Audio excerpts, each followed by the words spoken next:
লা লিগা শিরোপা দৌড়ে নতুন মোড়। গড়ে মাঠে রিয়াল সোসিয়েদাদকে 4-1 গোলে উড়িয়ে সাময়িকভাবে টেবিলের শীর্ষে উঠে গেছে রিয়াল মাদ্রিদ। জোড়া পেনাল্টি থেকে গোল করে ম্যাচের কেন্দ্রবিন্দুতে ভিনিসিয়াস জুনিয়র। কোচ আলভারো আরবেলোয়ার অধীনে টানা পঞ্চম জয় তুলে নিয়ে আত্মবিশ্বাসী টইটুম্বুর লস ব্লাঙ্কোসরা। সোমবার বার্সেলোনার ম্যাচের আগে 2 পয়েন্ট ব্যবধানে এগিয়ে থেকে শীর্ষস্থান দখল করল রিয়াল মাদ্রিদ। শুরুতেই আঘাত আনে স্বাগতিকরা।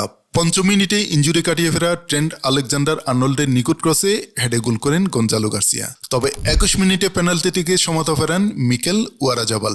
ডিন হুসিলে ফাউলে পাওয়া স্পট কিক কাজে লাগান তিনি। সমতা বেশিক্ষণ স্থায়ী হয়নি।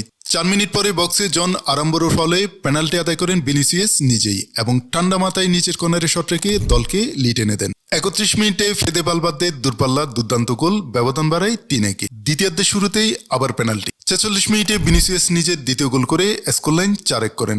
চলতি মৌসুমে লা লিগায় এটি রিয়ালের 13তম পেনাল্টি। ইউরোপের শীর্ষ 5 লিগে যা সর্বোচ্চ।